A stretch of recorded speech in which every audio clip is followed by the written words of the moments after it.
시청자 여러분 안녕하십니까. 장원재 세상만사입니다. 오늘 제 친구 남정국 작가와 함께 진행하겠습니다. 안녕하십니까. 안녕하세요. 오늘 다루고 싶은 주제는 미국입니다. 미국, 아메리카. 네, 아메리카. 이번 장남 토크 3회에서는 제국으로서의 미국의 특징, 속성에 대해서 얘기를 나눴으면 하는데요. 역사적으로 꽤 많은 제국들이 명멸했죠?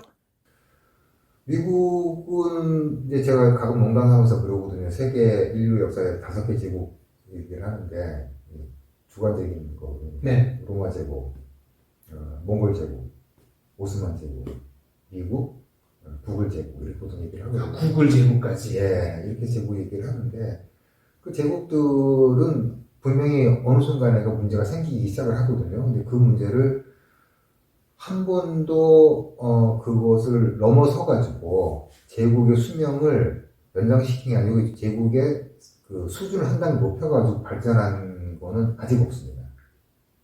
무슨 얘기입니까? 좀 자세하게 설명해 주세요. 그러니까 로마도 단순하게 뭐 영토가 넓어졌다고 해가지고 그게 문제가 되는 건 아니고 로마라고 하는 시스템 자체에 균열이 생기기 시작한 걸로 봐야 되는 거거든요. 그래서 그 다음 단계로 가는 거에서 무슨 동서가 분리가 되고 뭐 황제가 넷이 나오는 이런 거로 해결할 문제가 아니고 동로마 서로마 제국 분열은 필연적인 거고 예, 해결책이 아니다라는 말씀이시고요. 거였고 다음 단계로 넘어서는 방법을 그 사람들도 연구를 많이 했을 것 같은데 결국 그걸 해결 못하는 건. 근데 이런 거죠. 그러니까 그 고대 사회에서 제국을 더 이상 유지시킬 수 있는 생산력은 불가능했다는 거. 생산력의 전환이 없는 거죠. 없으니까 어느 한계에 도달하게 되면 문제를 풀지 못하는 거가 로마 군단이 하루에 먹어치는 게 뭐 2,700톤씩 하루에 먹어치우는데 이렇게 돼서 제국 유지가 안 되거든요. 그렇습니다. 그러니까 더 이상 뭐 전쟁도 없는 상황. 전쟁도 없고 그 다음에 그 당시에 아우구스투스 당시에는 로마 군단이 20개 정도가 되는데 20개 정도가 대충 한 군단이 한 7,000에서 9,000명 정도 잡고요. 그 중에 9개 군단이 유럽에 주둔하고 나머지 9개가 뭐 아시아, 북아프리카 쪽에 주둔을 하게 되는데 이런 식으로 제국을 방어할 수가 없는 이런 상황이 발생을 하는 거지. 이걸 통과를 못한 거고. 그 다음에 몽골도 역시 4개로 쪼개지는 과정에서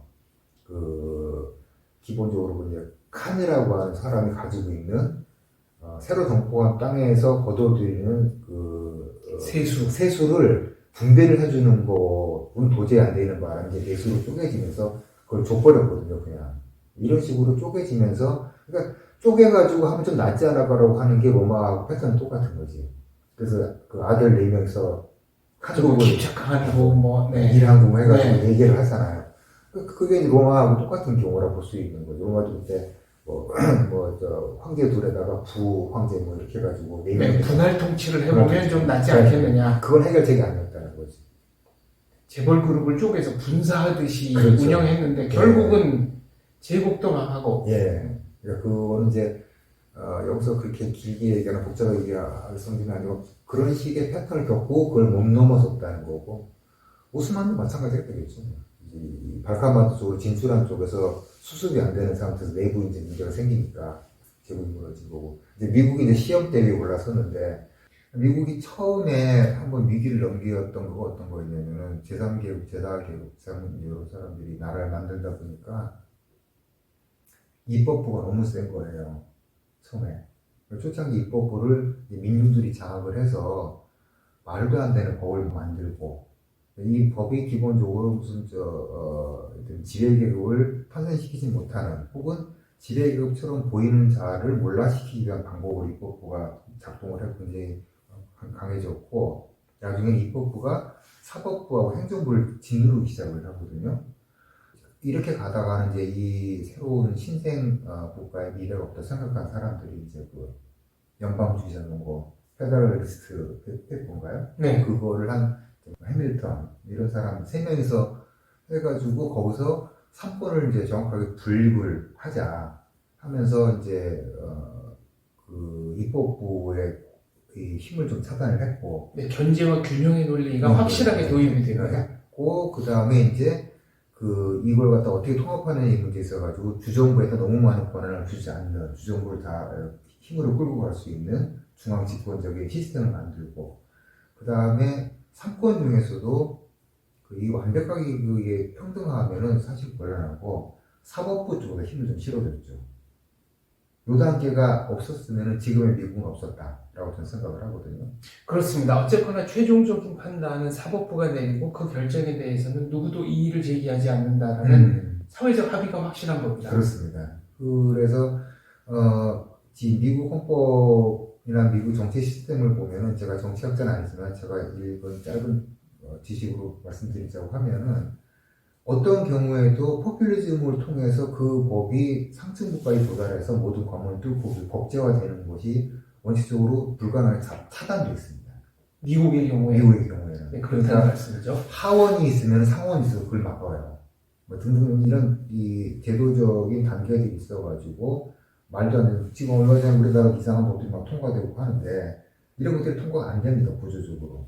양원제 같으면 훨씬 더 어렵죠. 어렵죠. 굉장히 어렵죠. 그래서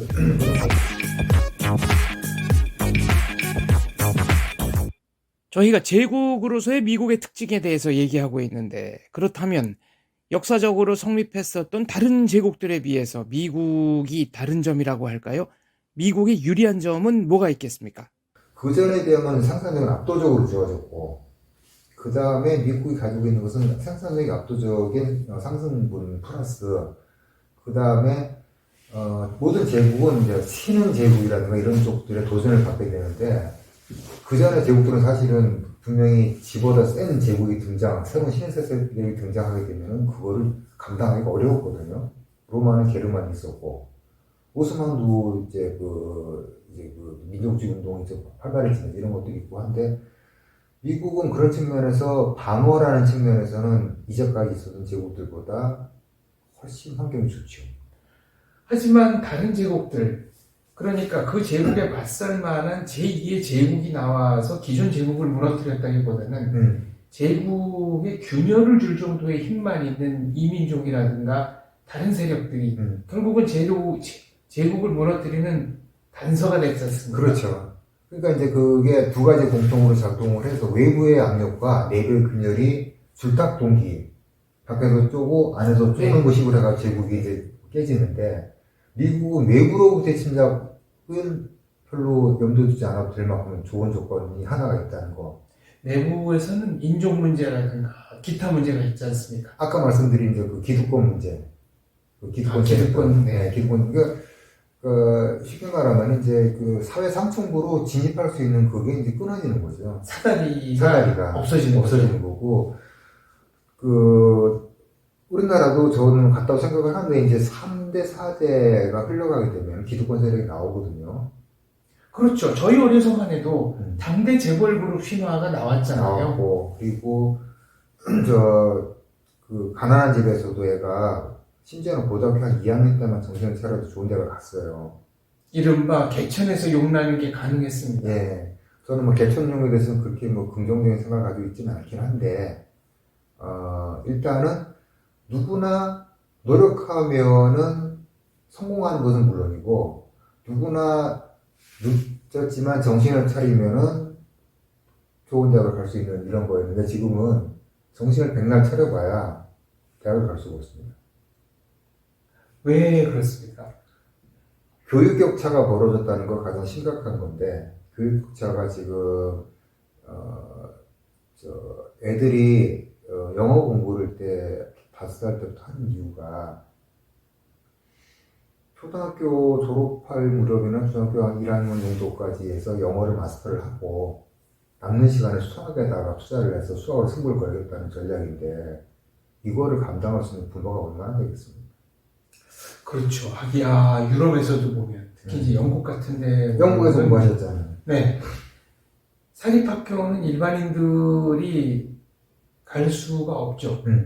학비가 일단 어마어마하고 그 다음에 사친회가 있는데 이 사친회를 요트 타고 지브롤터 해협에서 하자 이런 식이니까 그러니까, 평민들이라고 그래야 되나요? 중산층도 가면은 위화감을 느끼거든요. 그런데 이런 사립학교에서 배우는 거는 5살, 6살 때부터 뭐 클래시컬 그리스어, 라틴어 이런 거고 일반 학교에서는 사칙 연산 배우고 음. 그러니까 이거를 20살 무렵에 따라잡겠다. 불가능한 거죠. 절대 불가능하죠. 결국은 교육 격차가 근본적인 문제다 이런 말씀이신데요. 그렇다면 지금 이 시점에서 우리가 생각할 수 있는 최선의 해결책이 무엇인지 나중에 다시 얘기해 주시죠. 오늘도 여러 가지 유익한 얘기 참 재밌었습니다. 고맙습니다. 감사합니다.